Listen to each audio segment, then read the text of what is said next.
Thanks for joining us today. Today's guest speakers are Dee Jones, Matthew Schwab, and Michelle Schwab. Dee is an individual with autism who shares her tools for living an independent life with other individuals with autism through guest speaking events at ECU Department of Occupational Therapy, TEACH, and other programs across North Carolina. She provides personal insight to help professionals understand how to better serve people with disabilities. She has been a physical therapist assistant for more than 20 years and is a provider for inpatient and outpatient care services. She has also served as an adjunct instructor at Craven Community College in its physical therapist assistant program. Dee received her bachelor's degree in psychology from Rutgers University, a second bachelor's degree in liberal arts science from Newman College, and her associate's degree in physical therapy assistance at Union County College. Matthew is a 21-year-old native North Carolinian who lives with his parents, two brothers, and his dog Daisy in Holly Springs. He graduated from HSHS in June 2017 with an occupational course of study diploma. He's currently enrolled in Project Search through Wake Tech, an internship-based educational program. He has worked at the Holly Springs Chick-fil-A for almost 4 years as a dining room host and food runner and volunteer at the Museum of Natural Sciences in Raleigh.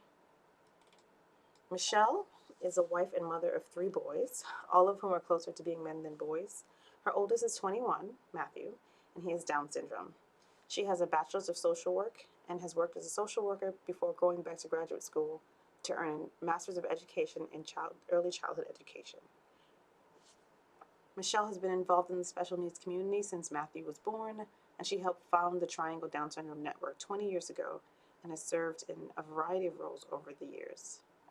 Michelle was part of the startup team for GiGi's Playhouse Raleigh, and serves on the board. Being a part of Disability Rights North Carolina is passion to my heart. You might see me tear up, and that's okay, because I was told that when your tears form in your eyes, it's your heart actually speaking, because you can't take your heart out of your body to let it talk to you. So just know that that's the way the heart speaks, and this is a passion for me because I'm old enough to have lived. Actually, I was living around that time. The difference is that my parents disagreed with the physician. So I lived in home versus probably in one of the institutions. I don't know if you know about Temple Grandin. Temple Grandin is a well-known person, more so than I, and I'm okay with that. She is older than I am, but just like her mom, who refused to put her in an institution, my mom and dad refused to listen to them, because I was 1 pound and 2 ounces, the size of my hand, and the size of a tissue box, the Kleenex tissue box.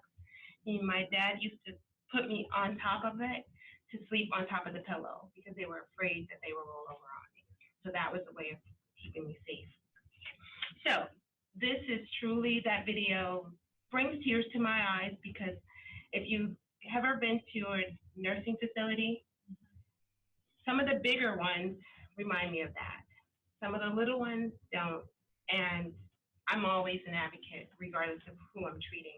And as a physical therapist assistant, I tend to go to places like that and make a difference, and I'm glad I can do that. So the whole purpose for disability rights, in my eye, is that they put a stop to discrimination, in various settings for people with various disabilities.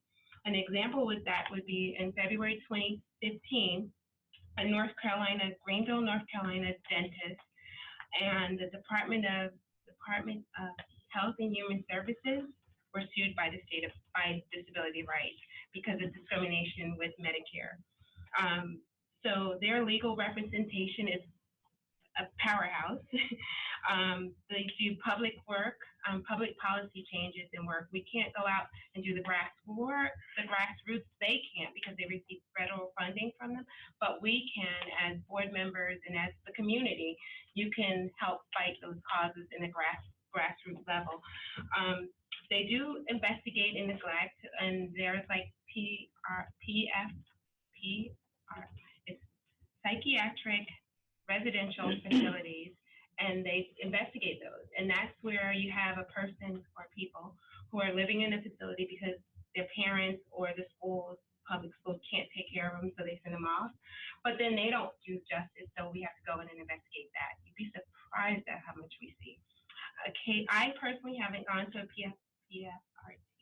I'm messing up their acronym, but the facility because I'm a board member, so I can't just walk in on those things. But as a physical therapist assistant, I can always go in and treat if I had a contract to go treat. So that makes it a plus. The other thing that they do is training and education. This is disability rights. They do go out and train. So if you want them to come talk more, I already spoke to them. They said you just let them know and they'll come out and talk on a topic. They do go out to different schools, different facilities, different offices, and talk and educate not only the people up higher up like bosses and stuff, but also the students who are advocates for themselves. They do training, and that's how I got involved. I got involved with what was called the DATE training, and when I saw the flyer, I'm like, take a date. It said DATE, and I'm like, okay, why do we have to schedule a date? You know, I didn't understand it, so I was inquisitive. I think I'm using the right word. I was inquisitive, so I signed up and I went. And what it was a training to teach people how to be advocates across the state. And you help the individuals on the phone and talk to them about who the contact. So that was really good, and that's how I got. I didn't plan on being on the board. It just happened, and I had rules because I have a support team that said you can't do X, Y, Z. But I missed that cue because I became the chair, not because I was told I was going to do that. So some of the, on here it says, like I said, the law enforcers, I consider them a law enforcement. They go in without physical guns, but they do go in blazing with words. And as attorneys, they do a lot of briefs. If you know what a brief is, it's pretty big. It took me a little bit to figure that out. They help change policies throughout the state, and I have some examples about those too. Besides the dentist being sued, there was a settlement on behalf of children with complex needs, and that's where a child can have a physical disability and a behavioral disability, and that's considered complex needs. And why would a school give them a hard time, a child? If you need to help, you need to help, but they were giving them a hard time and not accepting the IEPs. And the IEPs are for educational, and then there's a behavior IEP that's strictly behavior, and they weren't honoring both. So they saw that in May of 2018, that just happened. That was pretty cool. And if we all drive, right? Everybody drives. So they filed a lawsuit and won in 2014 with the Department of Motor Vehicles. Now, I'm going to explain it to you. I see you got an idea. It's like, everybody does. So people who have physical disabilities, and you walk in or you're riding or whatever with a physical disability, they automatically singled you out. And you had to go by the expense of your own pocket, go get a medical report that they gave you, had to be filled out by your medical doctor. You had to bring that back, and then they only gave you a license for a year. Most of us have license for 6 years or 10 years, or I think 10 is the most. I really don't know. I'm from New Jersey.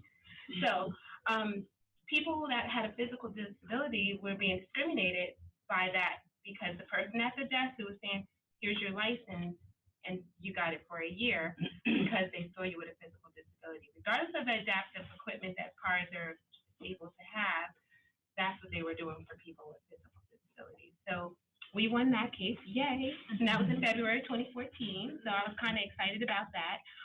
And the importance of, the question was, what was the importance of having it? I'm glad we have an organization like this, because having an organization helps me, because sometimes I lose my voice. It's hard to believe, but sometimes I can't talk.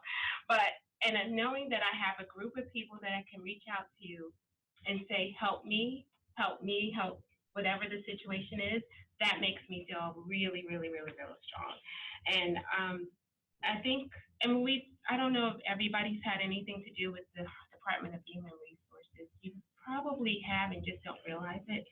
But the idea that we can sue them and we can make them do things right and not put us on hold for 24 minutes and come back, oh, you got the wrong number. It bothers me. Okay, pet peeve. I'm going on a tangent, sorry. Because it was not good. That was not a good thing. Disability rights covers all 4 regions. That says Mountain, Piedmont, coastal plains. I guess this is the coastal plains, and Tidewater would be the beach, because that's how I learned it. So we go out to all of those areas, and when we have board members, we pull board members from each region. We try to get at least 2, sometimes 3 from each region.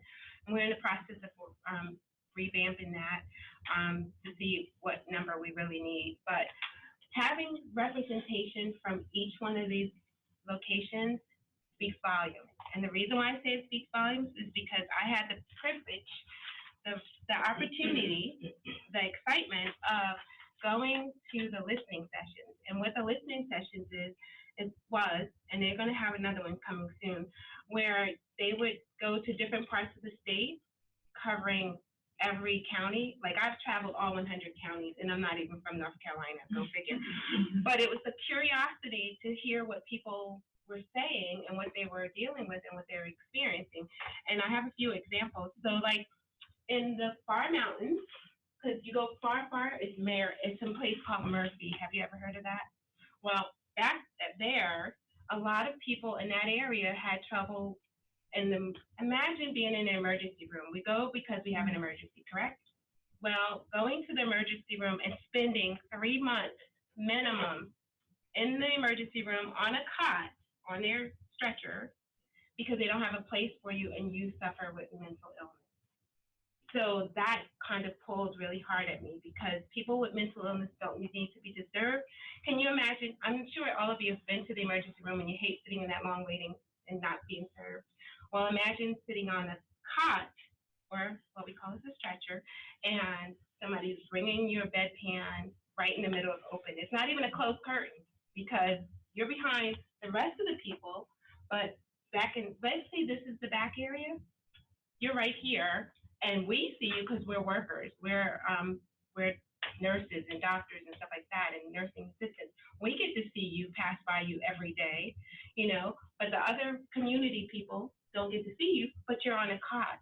You're being bathed, hopefully getting bathed. They may pull a portable sheet kind of thing to cover you as they bathe you, but that takes away your dignity.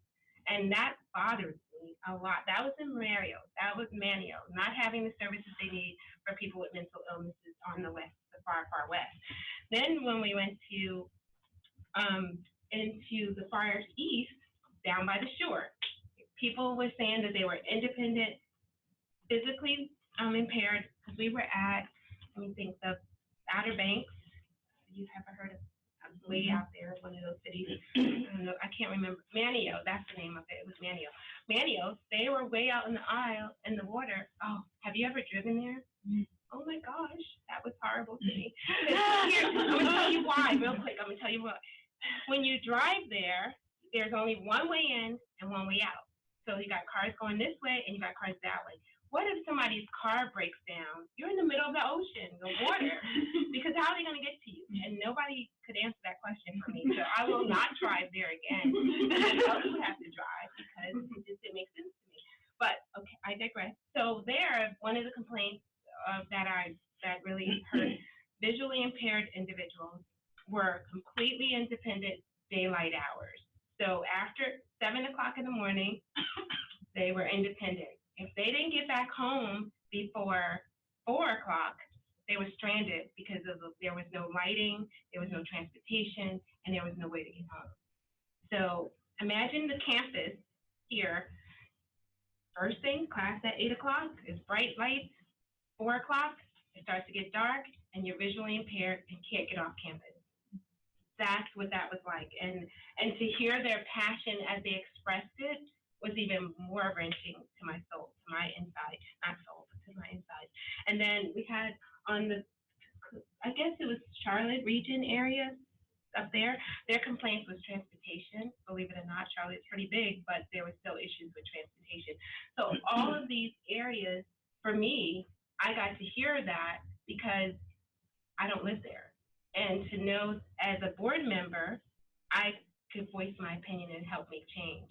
And that was the beauty of being on the board. And that I will always remember that. Not every board member went to everyone, but that's okay. My desire was to go and see, what am I doing on this board, and why am I how can I help? So we have coming up, and I gave you guys a handout on that. We have and I can give you one because they didn't make it back this way. Okay, Matthew? They're around here somewhere, but I'll make sure you get one. That we have an upcoming conference, and it's going to be on May 1st.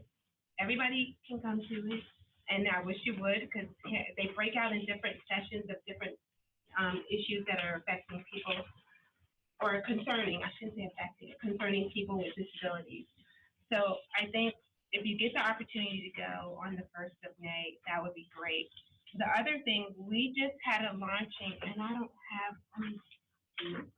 I don't know if I could, well, let me show you this video. This is pretty cool too. Watch this one. This one's really cool. Let me make it bigger. I can make it bigger, I think. So I can. Okay, but can you see? No, let's make it bigger. It looks better bigger. It doesn't want to go bigger. Okay, sorry. But it looks really good bigger. And I hope I didn't stop it. Oh, here it comes. The music is great too, right? Makes you want to move. A service animal can change the life of a person with a disability by allowing for increased independence and community involvement. Federal law gives people the right to have their service animals with them at virtually all times in almost every setting. The Americans with Disabilities Act requires that all public entities and places of public accommodation allow service animals. Public entities are state and local governments, so service animals must be allowed in all buildings they own and all programs they run. Places of public accommodation are private entities that provide goods and services to the public, such as hotels, movie theaters, grocery stores, restaurants, and medical facilities. The ADA covers almost all of our daily interactions. As a business owner or employee, the best strategy is to assume you have a responsibility to allow service animals, absent one of the exceptions we'll discuss in a bit. So what animals qualify as service animals? Here are the rules according to the ADA. First, the animal must be a dog or miniature horse. Second, it must be individually trained to do work or perform tasks for the benefit of a person with a disability. That disability may be physical, psychiatric, intellectual, sensory, or some other disability. Third, the work or tasks the animal performs must directly relate to the person's disability. Service animals can be trained to do a wide variety of tasks. A seeing eye dog can provide navigational assistance to a person with a visual impairment. Or someone with hearing loss may have an animal that alerts him to noises like traffic or an alarm. A service dog can transport things and open doors for someone with mobility issues. Some animals are trained for medical alerts. They can let their owners know about an impending seizure or a dangerous drop in blood sugar. Someone with autism who has sensory issues may have a service animal that provides deep pressure therapy. Or a service dog can help a person with a psychiatric condition by disrupting self-injurious or aggressive behaviors. These are just a few examples of the many tasks service animals can do. If you work in a business, nonprofit organization, or government office, and you want to know if someone's dog or miniature horse is a service animal, there are two and only two questions you are allowed to ask. You can ask, 1, is this a service animal required for a disability? And 2, what task or skill is the animal trained to perform? You cannot ask the person what his disability is, and you cannot demand proof that the animal is a trained service animal. Here's an example of how the interaction should go. Welcome. Is this service animal required for a disability? Yes, she is. What is she trained to do? She's a guide dog, so she takes me around and alerts me to obstacles. Wonderful. Come on in. Remember, people with disabilities have the right to have their service animals with them, even if other patrons don't approve. It is the responsibility of the business owner or employee to honor that right. An allergy to dogs is not a valid reason to exclude a service animal. There are specific situations in which you, as a business owner or employee, can prohibit a service animal. If the animal would present an actual, objective, significant risk to health and safety that you can clearly articulate, or if you have a valid reason to believe that the specific service animal will behave aggressively or unpredictably. That means your reason has to be about the animal in question, not about the particular breed of dogs or dogs in general, and not based on your previous experiences with other service animals. Any questions? Does a service animal have to wear a vest or have an ID? No. A service animal may have a vest or an ID, but it's not required. So if a service animal have to be trained by a professional dog trainer? No, someone with a disability can train their own service animal to perform a task related to their disability.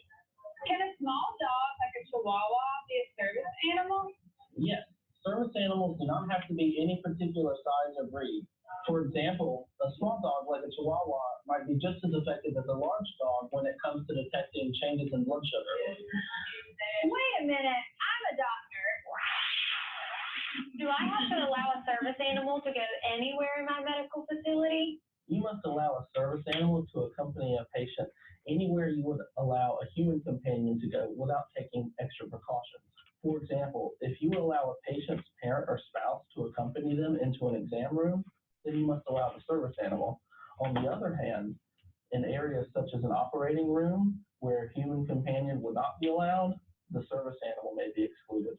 Thank you. Have a good day. Any other form? Oh, look, a dog.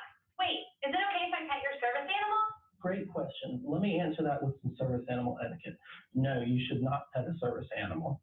In fact, you should try to ignore them. Remember, these are working animals and you should not touch, distract, or pet them. Just as important, don't ignore the handler. Treat them just as you would any other customer or client. As was explained, the rights of persons with disabilities who have service animals are guaranteed under the Americans with Disabilities Act. The ADA is a civil rights law which guarantees access and opportunities to persons with disabilities.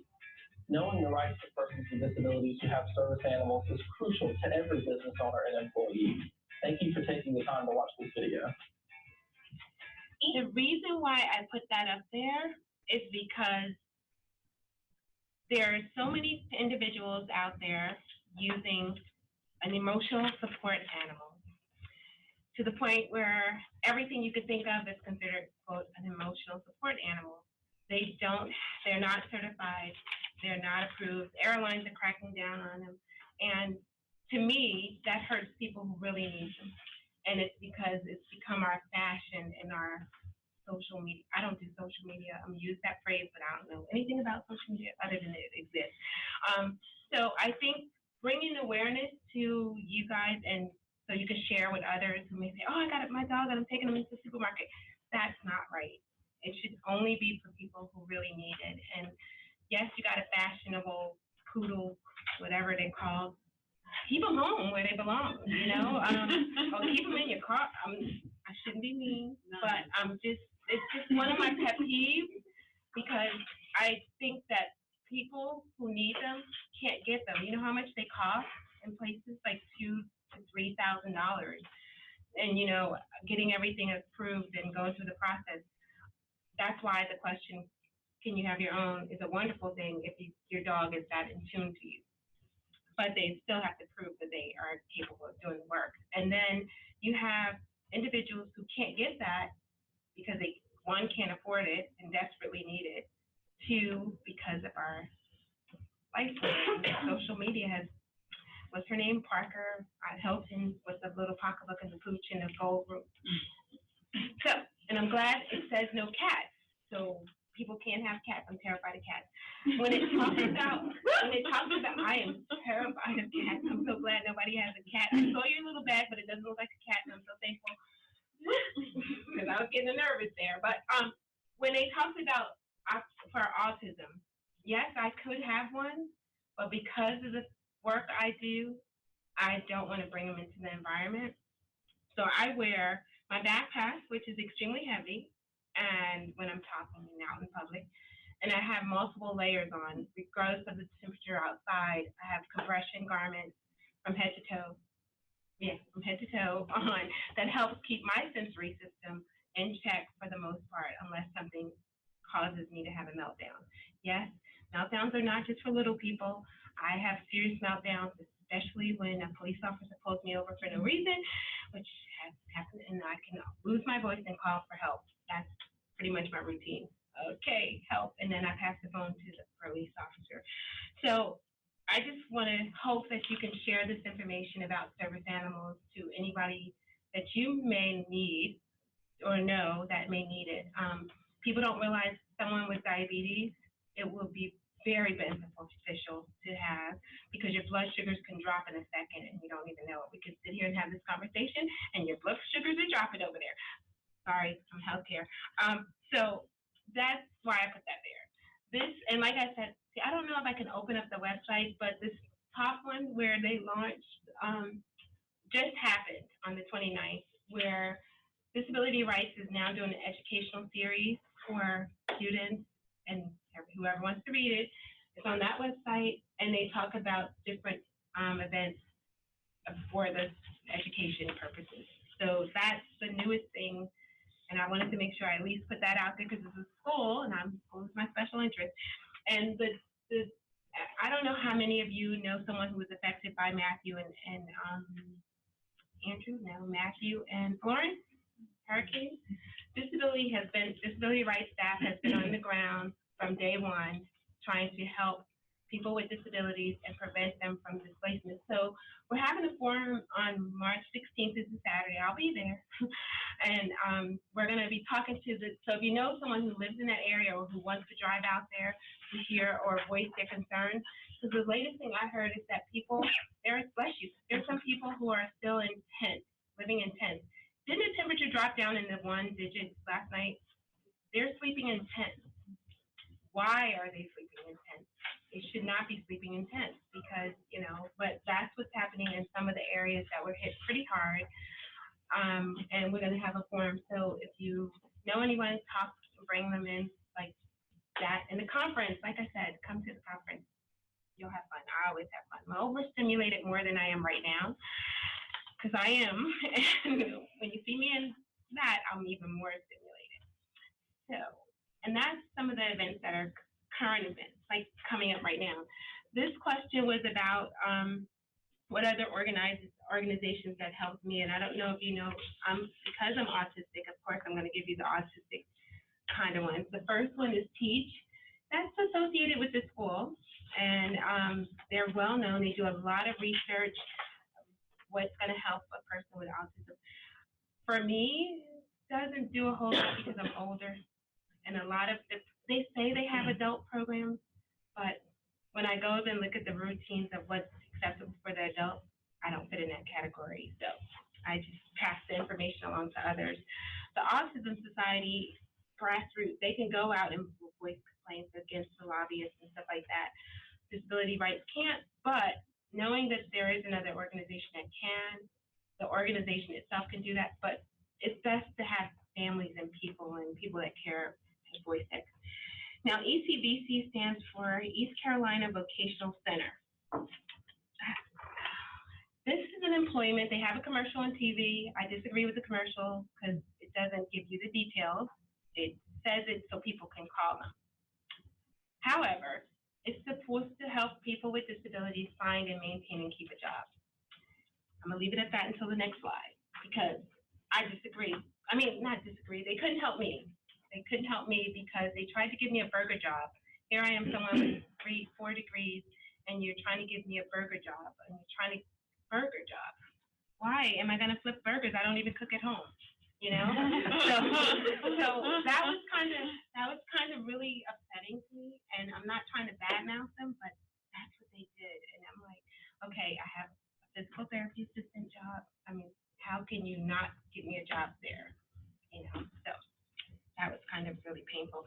Here in Green, some inclusive places, because I wasn't sure exactly what you wanted with this, but the inclusion public places in Greenville that I know of, that I've interacted with, was the Sensory Friendly Movie Theater, and there's several everywhere. The problem with that is, and there is a problem, the problem is that they don't show all the movies, so I couldn't go see something I wanted to go see, Then they don't show them all the time. It's not sensory friendly every day of the week. It's on a Tuesday or Saturday morning. And it's not every Tuesday and Saturday morning, Tuesday night and Saturday morning. It's 2 times a month.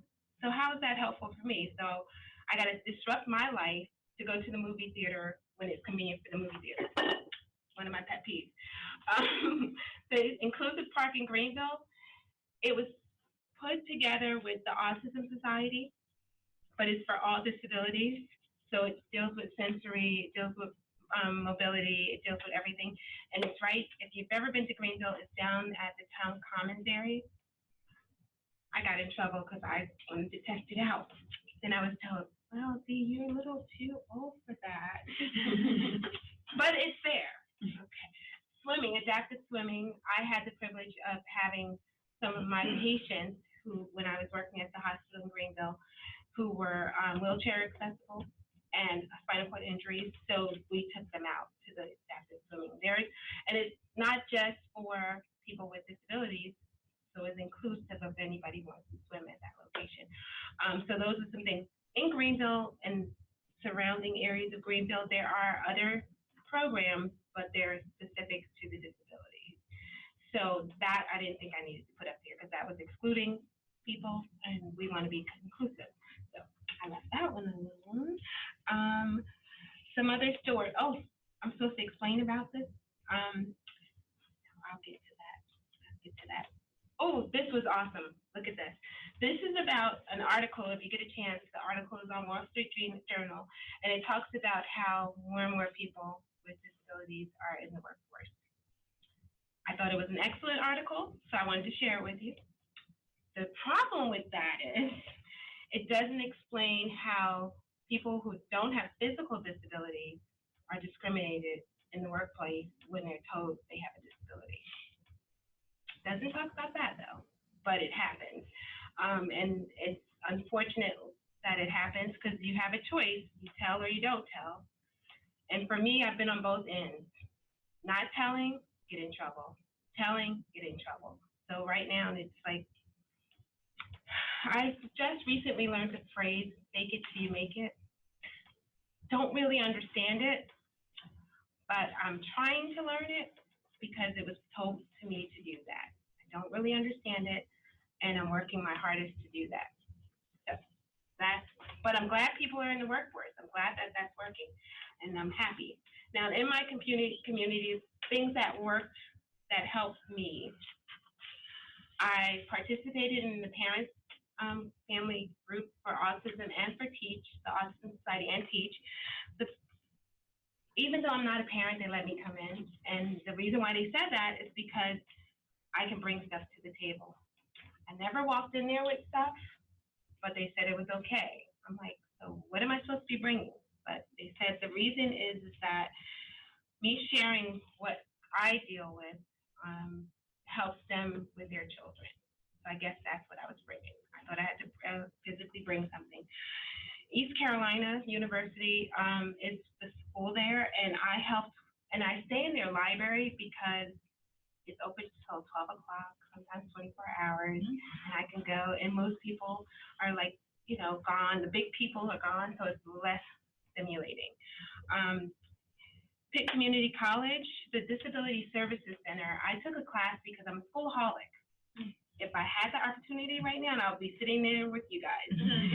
So I just take classes just because I like to go to school. So I took a class, and their Disability Service Center staff was very helpful navigating things, because people get that little bit late saying that, these are the accommodations, and they don't necessarily have to tell you what the disability is. But when you give that to a professor, and the professor have no clue and don't feel that you need these accommodations, that's what I had to deal with. Like, really? Prime example. I'm gonna make this real quick. I know I'm running out of time. I took a class, and the teachers gave spelling tests every week. And I needed to take the test. Oops, I got 5 minutes. I needed to take the test before, like in another room, and they would let me. So I wound up going over ahead with their help and wound up doing self-test, the course myself, and just taking her exam because she kind of tried to single me out, and I had to call her out. So, needless to say, that's it. Carolina Connections is an occupational physical therapy center for pediatric level, and they do a great job. Easterfield helps with a job coach in one of my jobs, and that was kind of confusing because typically a job coach will teach you how to do the work. They were watching me to pick up social interaction and then sitting down and telling me about it. And that's the only thing that East Carolina Vocational Center could do for me because they couldn't find me a job. So I found all my jobs myself. I think I'm finished. I think I am finished. Oh, really quick. Unhelpful places, some restaurants, lack of sensory friendly atmosphere. Checkout, I don't do self-checkouts. The noise is too loud, the touch screen I can't handle, and that's just me. And then public buses in Greenville only run short time, so what about if I didn't want to drive? And I'm thankful I can. Malls are extremely loud, and they should be less loud for places for us. So if you guys can figure that out, that'd be great. I think I'm finished. I think I am. I don't know how to move it. Oh, I'm finished, I think. I can do it. Thank you. Yeah, I am finished. This is really good question. Oh, there was one more slide though, but that slide, you want to see it real quick? Yeah. Okay, I'm sorry. Thank you for the clap, but look at this slide.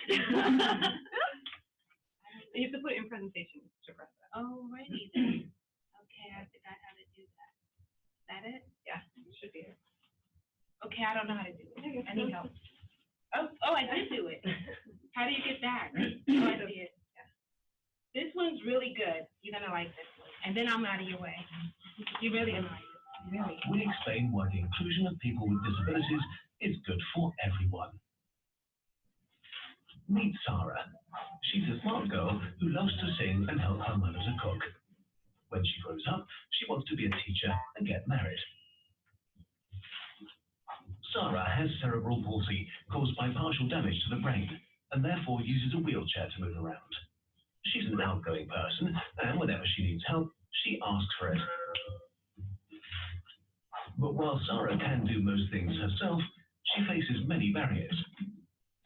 Some people's attitudes, as well as physical and economic barriers, make life difficult for Sarah. They say she can't be in a choir, and so far, no school has accepted her. If Sarah can't go to school, she won't find a job, and without a job, she will always be dependent on others. This is not only a waste of her skills, it's a violation of her right to proper education. But what can be done? It's not that hard. Everybody around Sarah can help her to live her life to the fullest and gain back her rights. We need to raise awareness, for example, in education programs. That way, Sarah's community understands the nature of her disability. After setting up a local support group for parents of children with disabilities, Sarah's mother can share her experiences with others. Now, the head teacher of the closest school knows that it's Sarah's right, like any other child, to be educated well. Teachers can get disability-specific training and support from a resource centre when needed.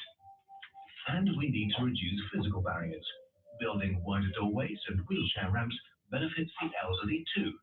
When given appropriate materials, people with visual impairments can study anything. With fewer barriers, a proper education and awareness in the community, Sarah has the same chance as others of getting the job she wants. Instead of depending on others, she is appreciated for who she really is, a person of many abilities. Whether someone uses a wheelchair, lives with vision or hearing problems, or has an intellectual or other disability, let's make sure our society includes them. For more information on what you can do. That's it. Thank you. That was a great video, right? Because it answered everything you just said. I mean, everything that I just said.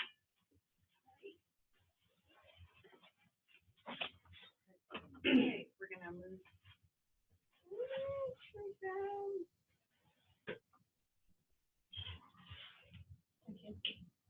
Oh, let's turn the lights on.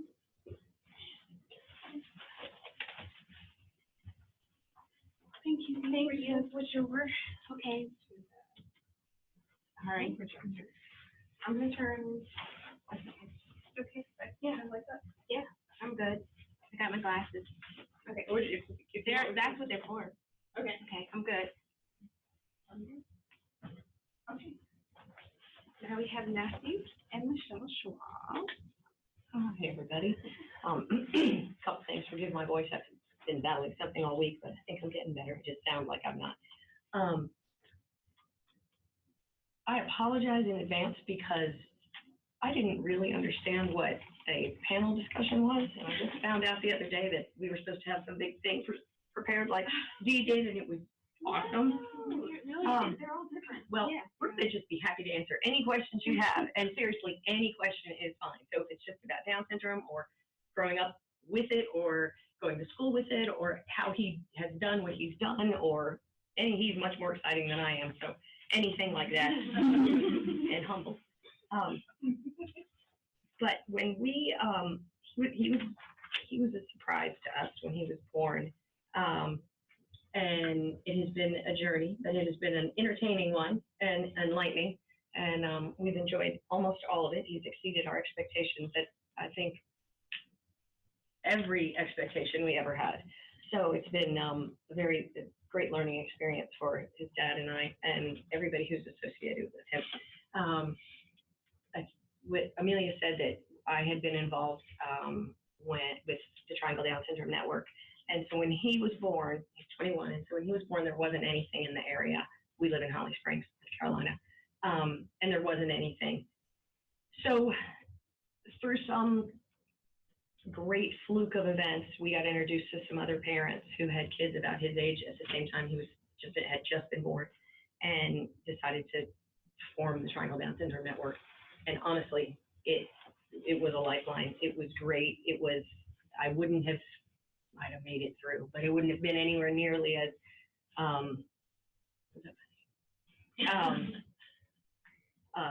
easy as it was. One of the questions was the things that are most helpful, and honestly, it's other parents. People have gone through it before, going through the same journey, similar journeys. There is nothing better than networking with other parents. And so that's what we were able to do. But at the time, I remember just desperately wanting a place to go, a physical brick and mortar where I didn't have to explain why he wasn't doing what the other one-year-olds were doing yet, why certain things affected him certain ways, why I would burst into tears sometimes when some other kid was doing something that he wasn't doing, just all of those things. And there wasn't anything like that. Nothing existed until 2003 when GiGi's Playhouse, you guys all have a handout. GiGi's Playhouse was created by a woman named Nancy Gianni in the Chicago area. And her daughter was born, his name is GiGi, and with Down syndrome. And she was, I think that GiGi is the youngest of 4. And Nancy just thought, I want the same thing for her that I had for all my other kids. I want a place to go. I want there to always be support for the parents and all of that. So she just started. She just called friends and said, hey, I need some money. I need a place. I need whatever. Very grassroots. And it grew. And that was 2003. We just opened our 41st. There's one in Mexico and the rest are across the U.S. Most of them, well, not most of them. I believe there are 10 in Illinois. That's where it started. So people have exposure to it. They walk in the door, they're like, I really want one of these. All grassroots. The corporate office does not look around and go, oh, we need one in Raleigh, North Carolina. Parents or community members get together and form a startup committee and decide. You have to prove that we can fund it and that the need is there. And so we were able to do that. Took us a year from when we formed our startup committee to when we opened our doors. And it's been wonderful. Even though we missed out on it when he was young, there are so many opportunities for him and for his peers now as they're entering the workforce and social outlets for him. That we have fantastic friends. He can talk about a bunch of that stuff in a minute, but we have GiGi's meets the needs from the prenatally diagnosed parent who walks in not knowing what to expect all the way through the lifespan. I think our oldest in GiGi's Raleigh, is he in his 60s? 50. Oh, right. Okay, we do have a fellow who's 61, I think, who comes and does the social programs, and he lives with his brother or his sister, and he's hysterical and has a great time. But we have another gentleman named Bobby, and he's in his mid-50s, and his goal, he didn't know how to read. He could read a couple of words, a couple of family names, that kind of thing. His goal when he started GiGi's was to be able to read Harry Potter. Well, he could not reading Harry Potter yet, but in a year and a half of literacy tutoring, he's now reading Dr. Seuss. So he is getting to his goal, and it just, the ability to be able to do that opens so many more doors for him. He can read signs in the airport now and in the grocery store, you know, just, it opened up so much. We have tutoring, we have internship opportunities. Some of our adults come and do jobs at GiGi's also within the community at some local establishments that we've made great partnerships with. We have programs for the littles that come in and do sign language and music, and that is great for them, but it's even better for their parents, for their moms who get to come and hang out with other moms, and exactly what we wanted when he was born. What else? What else do I need to say about GiGi? It's free. It's free. So we raise a lot of money, but it's free to all parents. That's one of Nancy's criteria, was that finances could never be a barrier for parents getting support or families getting support. So if you've never been, you should come and do a tour. It's a lot of fun. And It's a lot of fun. it is fun, isn't it? Matthew is, do you want to tell a little bit about, we've actually, I'll do a little bit more and then let you take it away, okay? I think that we've had a fairly unusual experience in that he was fully included all the way through 7th grade. He had a one-on-one. We had a principal go to bat for us who said he can keep up with the class. He just needs a little bit extra help. We got the one-on-one every year. Wake County gave it to us. Academically, the struggle became a little greater once he hit middle school. It just was so much reading. It was really hard for him to, it was school all day and then 3 hours of homework with me sitting beside him or a tutor sitting beside him every day. And that's just really no way to live when you're in middle school. So we went resource.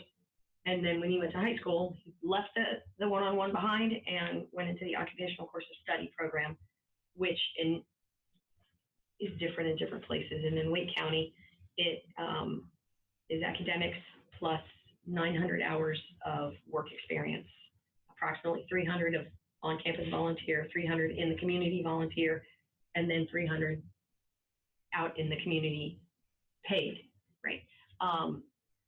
So he went and got his own job at Chick-fil-A in Holly Springs.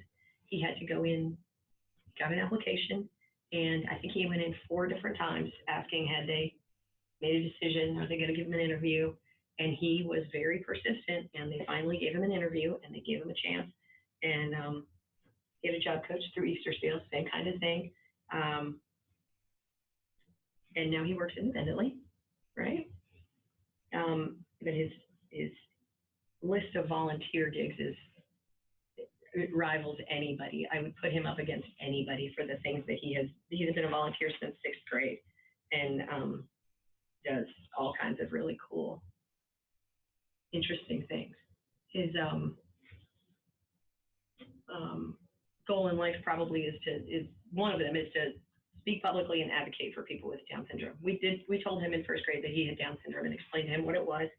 And just like, you know, you have blue eyes, you have blonde hair, you have Down syndrome, it's just part of who you are. And because we thought sometimes somebody might say something to him on the playground, and we wanted to give him the language to explain why he was hard to understand sometimes, or whatever the thing was. I don't think he's ever had any any serious issues with anybody picking on you. You can talk. No, okay. What do you want to say? Well, for right this second, I might pipe back in, but would you like to say something? Yes. Okay.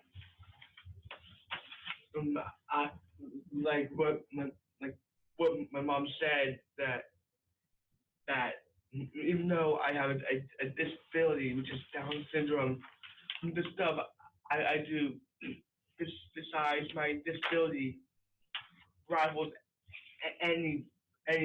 anybody's, and I had a grateful life. I remember one of the first memories I had was when Mom I got help back in first grade, and I did not know why until mom told me that mom and dad wanted to educate me on what my disability is, Down syndrome.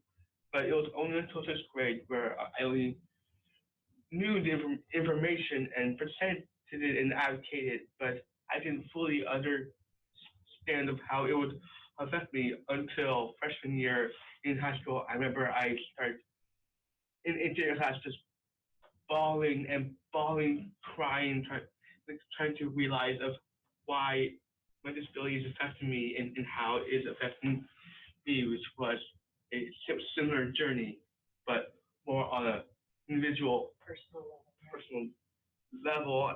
And but because of my disabilities, I got to volunteer at not just at places that typical people volunteer. I get to volunteer at more things.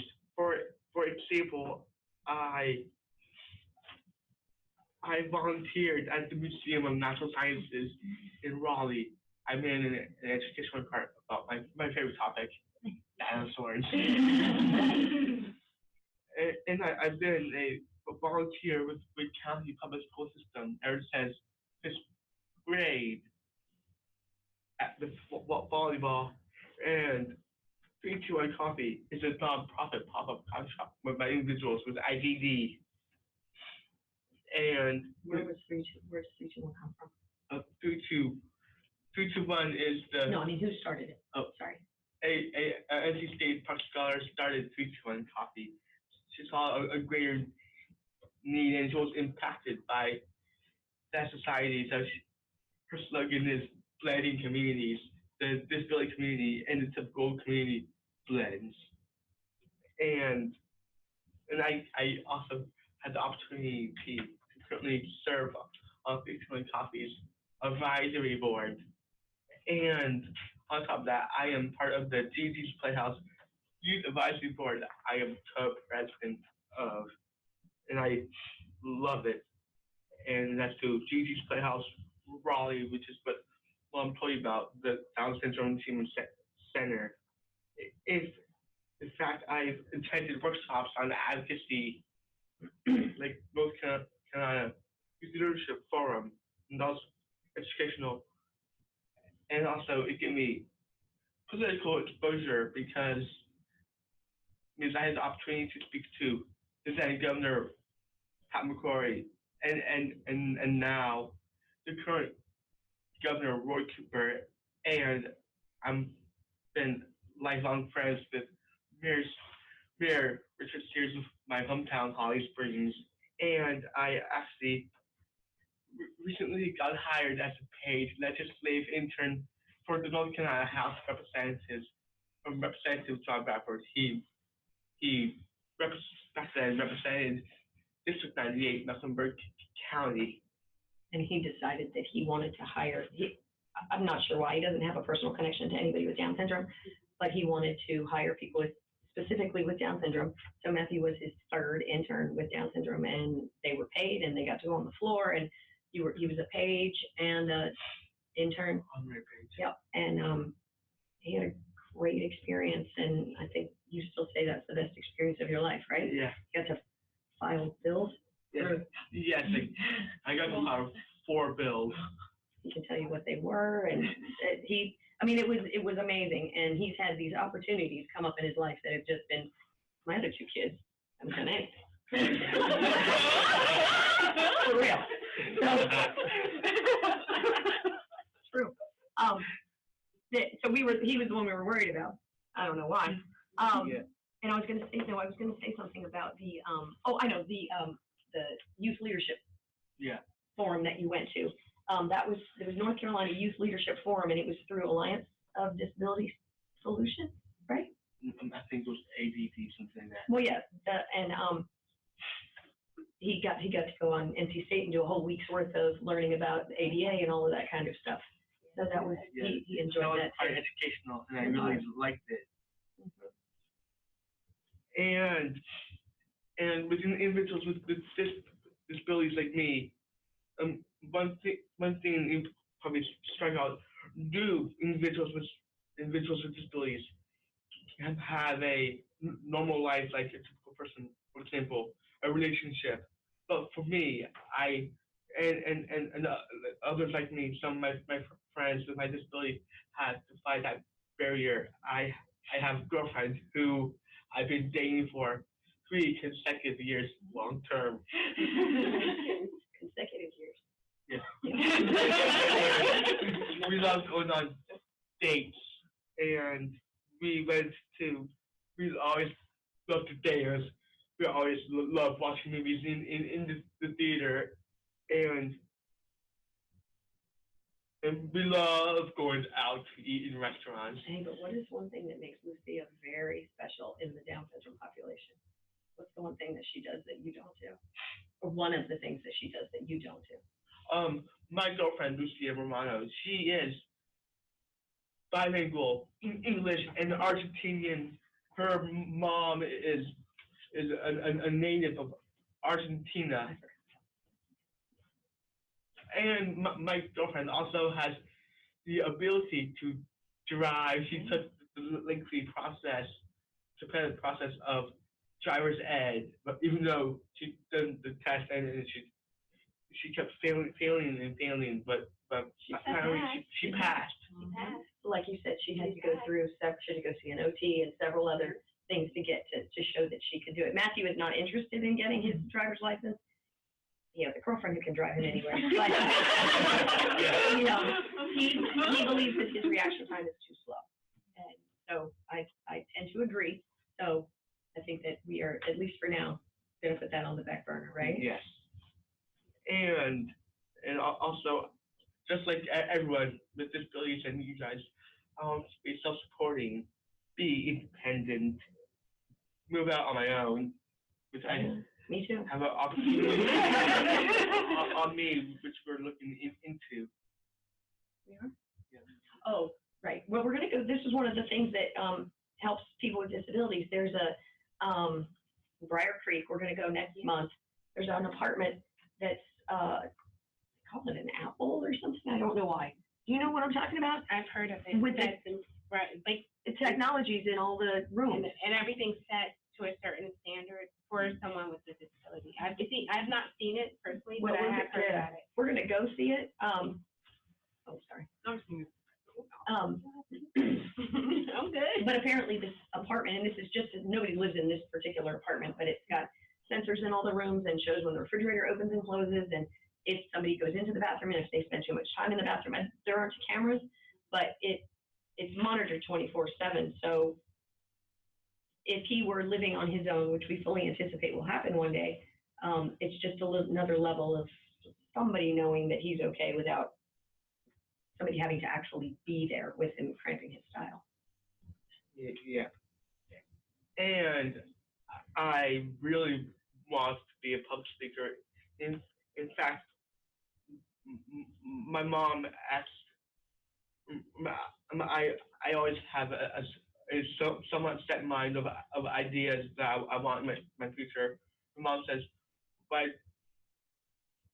and also individuals with disabilities been entrepreneurs, and we know one of them, Mutually Close, which is one of my friends since birth, 21 years ago. Oh, okay. And my mom gave me the idea of starting a public speaking business, and I agree with her, where we didn't fully launch it, but we're working towards that. And you've had several gigs. Do you want to see if anything any questions? I have several gigs. You don't have to. In 2011, when I was in 7th grade, I gave my Down syndrome presentation, which was the first time I actually spoke about my disability my entire life. Publicly, to a bunch of people. Yeah, and in 2014, on World Down Syndrome Day at the North Carolina Governor's Nation, and GiGi's fundraiser in 2015. In 2016 was our GiGi's Playhouse's grand opening. And in this past year had the opportunity to speak at the Craft Family YMCA, and my mom's church in Greenville, South Carolina, living with an extra chromosome. The National Down Syndrome Congress conference, which is awesome. You spoke there about your experience with John Bradford. Yes, and I spoke my experience, my time in the North Carolina legislature, which I love. And I had the opportunity to speak on behalf of the Raleigh Mayor's Committee on Intellectual Development of Disabilities regarding employment. And with Wake County Public School Systems annual events, they call it Palooza, and they always have a key speaker.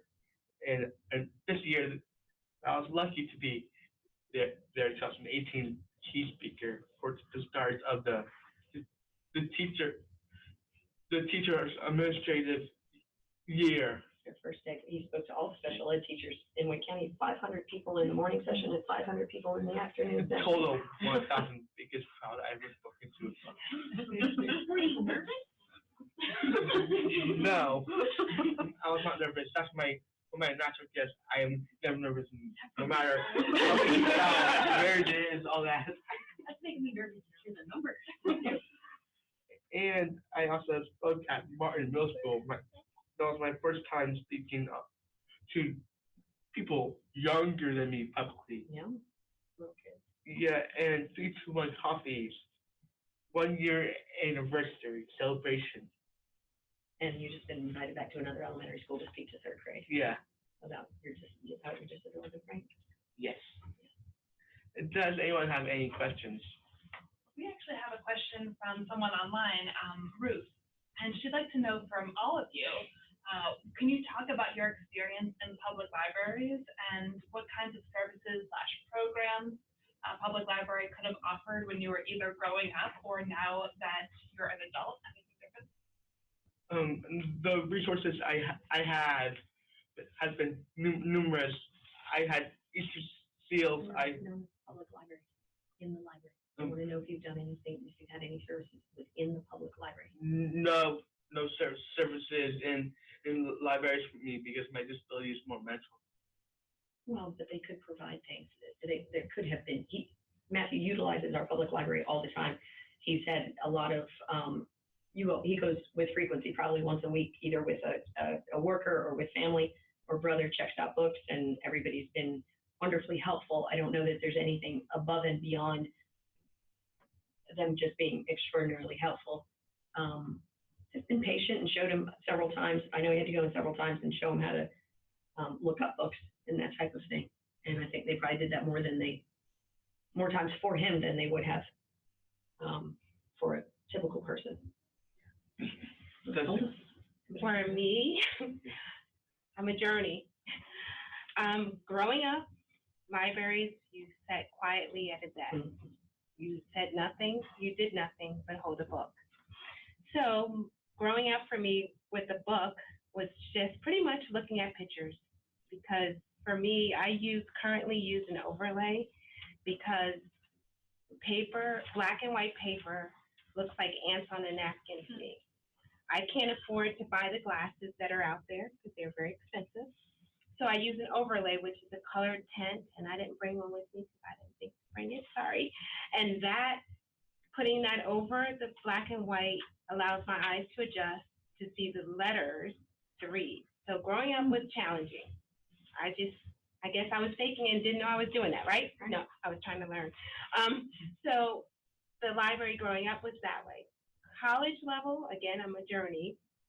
I sat on the floor and I had all the books surrounding me, and it took me extremely a long time, and the librarians would just say, shh, shh, shh, because back then you had a little card catalog and you had to go there, and thank goodness I learned my ABCs, because knowing the ABCs and liking numbers, I love numbers, helped me to find books on the shelf. Wasn't always the right book, but it helped me to find books. The more books I was around me, the better I felt, even though they weren't the best books and not always the books that I needed. But it made me feel good because going to the library was a privilege, and I guess it still is, but it was a privilege to get your first library card was like getting, I guess, a gas card now, you know, because you had to go to that librarian, and just like you see on TV, old shows, the librarian sat behind this huge big desk, and you had to stand there quietly and patiently and wait for her to acknowledge you, her or him to acknowledge you, and then they would do some things, and next thing you know, this is your library card, do not destroy it, make sure you bring books back on time, otherwise there's a fee, da, da, da. So that's my life in the library growing up. So by the time I got to college, different atmosphere, a little change, and it was like, oh my gosh, nobody's available to help you. You know, you're wandering. You know, they didn't help you. They sat behind the desk until, you know, at least in grammar school and high school, they knew that you needed help. In college, it was fend for all. You know, you're supposed to know this already. Now, as an adult, I go to the science library at ECU just because I'm in school. I mean, I'm not really looking up anything. Sometimes I'm just sitting there with my laptop. Sometimes I'm there and hoping that somebody has a question about something so I can share. It's painful for me, and here's the tears. It's painful for me to go into the library, in a public library that's not associated with a college, because everything is technology based. Everything is, you have to know how to download, you have to know, granted, I know the words, you know, you have to know how to upload, you have to know about different aspects on the computer, how to, you saw me fumbling with the PowerPoint. That was very stressful for me. Even putting it together was stressful, but I had somebody in my ear saying, okay, click on this button, click on that button. I'm an older individual. I didn't grow up with technology that most of you have. So going to the library, although it's extremely painful, I still enjoy going. I still enjoy going. I do not do well with touch screens. It's a sensory issue. It can never change. I hate the idea that we're forced in the community, like stores, to go through the self-checkout and everything's touch screen. I don't like that. And it's, so I'm constantly saying, look, I need you to register, check me out at the register. So going to the public library and having to sit there or try to get help is really painful versus a college library. I feel at home at a college library more so than the public library that I live at, you know. And I'm sure there are things that could change, but it won't change for me because I'm an adult, and they assume that adults know what they're doing. Sorry, I don't. And to try to explain autism to people, it's extremely hard because they say they understand, but they really don't. And the time that it takes me to say, I really don't know what you're talking about. You know, I don't know what that word means. I can say that word, but I don't know what you mean. So it's best for me to just ask for help with my friends who understand me a little bit better. But I still go. I love the college science library. I just like going there. And eventually somebody helps me. How to scan a book. You know, if you're copying a book, you can scan a page. I don't know anything about that, but I know it can be done because people have helped me. So I hope that you guys will make a change for the seniors like myself who, you know, that are out there who may not say they have a disability or may not look like they have a disability, but need help. And I hope you guys are the ones who make that change, because you'd be surprised how many will not even touch a computer because of the experience. And going to the library, you take out a book, hope you can read it. I can with my overlay. And I go to Barnes & Nobles all the time, even though it's not a library, but I go and buy books because it's a good thing. That was a good question. Yes. So the same question, but I guess for Matthew, how old were you when GiGi was started here? Well, our GiGi's is only 2 years old. Here, okay. Yeah. So were there things? Very recent. So were there things that you, like places you liked to go when you were younger to do things in your community And I guess where did you hang out with your friends, or what kind of things did you like to do? Yeah, I love hanging out with friends, and that's one of the biggest challenges for me with my diagnosis is because when our GGs was about to be brought out to Raleigh, all my high school friends were either juniors already got accepted into colleges, universities, or seniors or ones that are already in college. Only two my friends I hang out with, but only very periodically.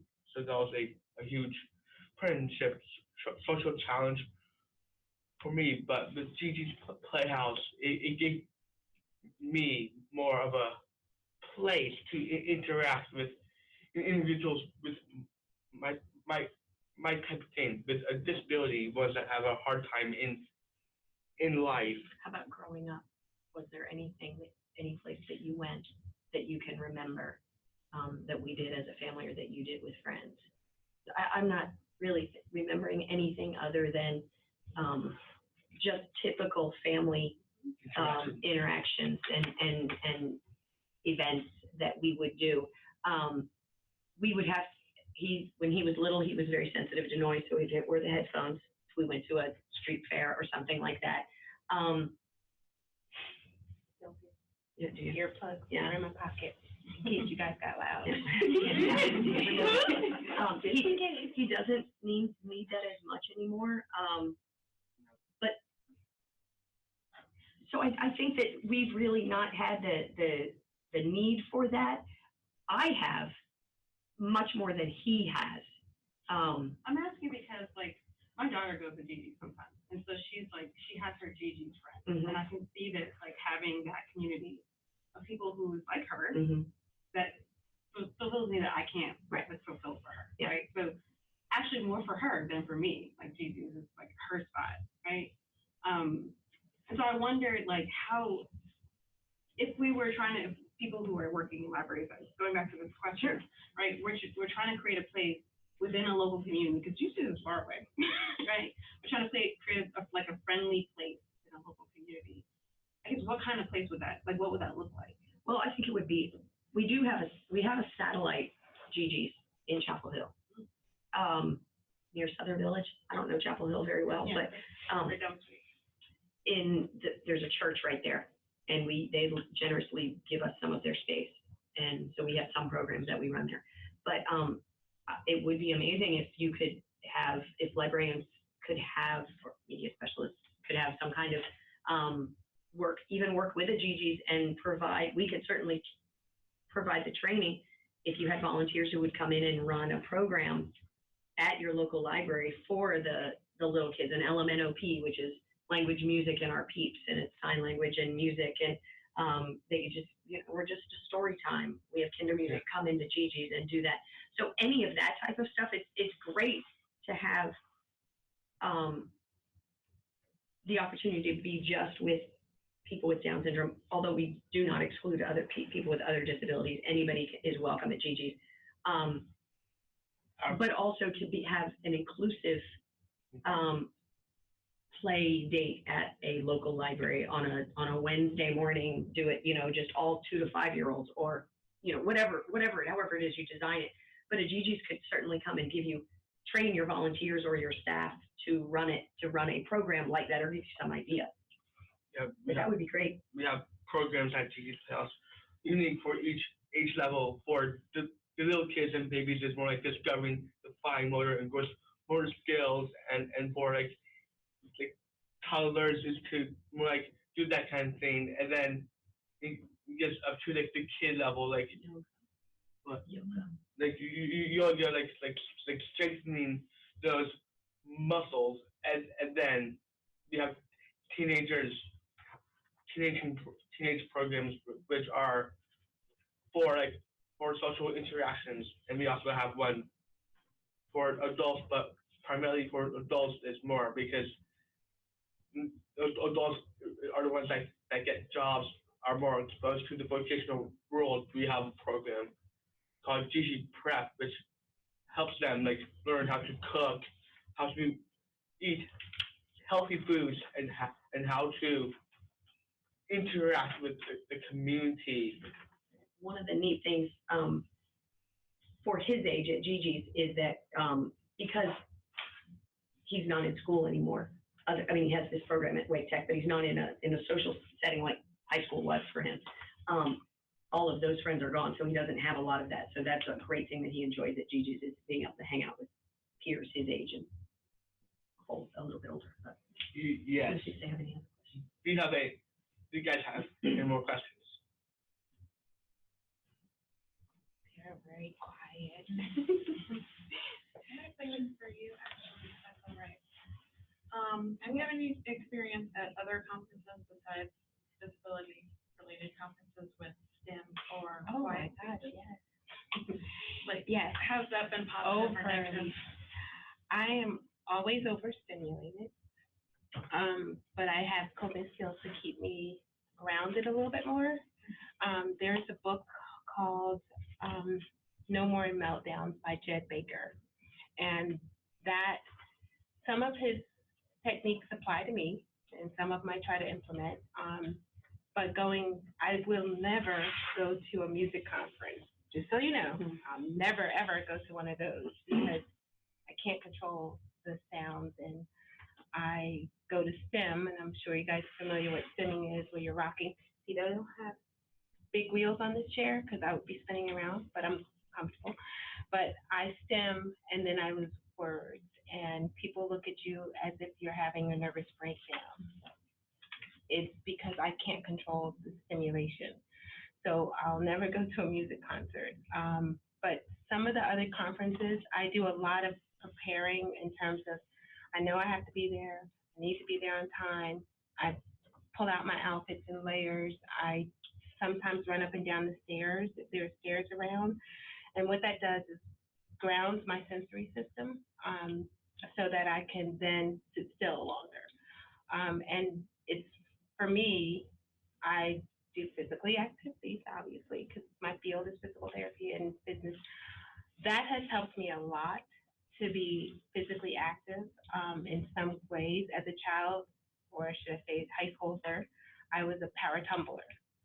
So as a para-tumbler, I was grounded more and can go out because we performed a lot. I performed for the Knicks and the Giants and all the football players. So in order to do that, not knowing that I needed to, because I didn't know that I was autistic then, and having that physical impact helped my sensory system stay grounded. So those are some of the things that I still do and I have to do. Like yesterday I presented at ECU. The occupational therapist knows, who's in charge, knows that I need to take breaks. So I would go out and do wall push-ups in another room away from everybody because I get so wired. And she can pick it up because she's occupational therapy. So she was like, okay, do you need a break? I'm like, I don't know, I think, like, why don't let's go take a break. So, those are some of the things sometimes I have to be reminded, but usually, how you sit and fidget in class and you might reposition your hips, same principle, it's just a little more intense. Any other questions? Nothing? So bashful. A question for Matthew. Can you talk to us more about, or do you have any tips for us on advocating for what we're passionate about? Yes, I'm being an advocate, no matter what disability you have or if you don't have a disability, is equally important. And the way that is usually done is that you stand up for yourself, but that's not all. There's more like media exposure out there to that spreads awareness and politically, because once you give your ideas in that will potentially give birth to any more potential bills which will eventually become laws that will be a campaign for both populations, disability and typical population. And in fact, disability population had it hard in about 25 some years ago when the then U.S. president, they had to actually, most of the physical disabilities had to actually physically climb up the steps of the Capitol and protested on the grounds of Capitol Hill back then and say like, we need our rights to be heard. We need accommodations. And then it was very lengthy. And then that was a true example of awareness and advocacy. And then just because of that dedication to the individuals with disabilities then that gave birth to the Americans with Disabilities Act. So that actually came from awareness and advocacy. On that same note, there's so many programs out there, especially for students who are seeking, and you guys are in library science, that offer training. Disability Rights does offer training for advocacy. There's other programs for advocacy training. And what you're basically, like Matthew said, is you're standing up for a cause. You're something that you strongly agree with. Like for me, I wish cats, hope I don't offend anybody, cats are not allowed outside. But I will never push that because I would have to interact with one. So, but you know, as long as you find it, you know, here, even as students, you guys have challenges here with this. It could be something with as simple as tuition going up every semester. You may stand strong for that. And I'm sure, and the advantage you have is social media. And the advantage you have is library science. You put that out there, you'll be surprised how many other people agree with you, and that becomes your passion, and you stand, that's the cause you're advocating for. So it doesn't necessarily have to be for a disability. It could be for anything that you personally feel strong to, and the advantages to social media that you guys have. Because I never would have told people, oh, I'm an advocate. I didn't even know how to spell the word, let alone know what it meant, but I'm constantly saying, that's not right, you know? I know because I'm sitting here, I'm telling people that things are not right. And if it wasn't for disability rights for me, who've allowed me to then have a voice. The first day they met me, they said, they saw me in a corner and I was really quiet. Now you can't shut me up. So, because they gave me that power to be, it's okay to say no. It's okay to say that things are wrong and we need to make a change. So anybody can be an advocate, and more people should be, because then we won't have so many problems. So that's just my spiel. Stand off my soapbox. Any other questions? We can have a last question. Last question. Go ahead. So you mentioned the sensory-friendly theaters. Is it the atmosphere of the theater or the movies actually changed in some way? What they do is they change the lighting, they change the sound. The movie itself doesn't change, it just changes those type of simulations. So like it may play at a slower speed in some cases, depending on where you are. But it's usually the sound and the light that they adjust the most. Okay, I want to say thank you to our guests. Thank you for listening and asking questions. All right, what we're gonna do is we're going to take a 15-minute break.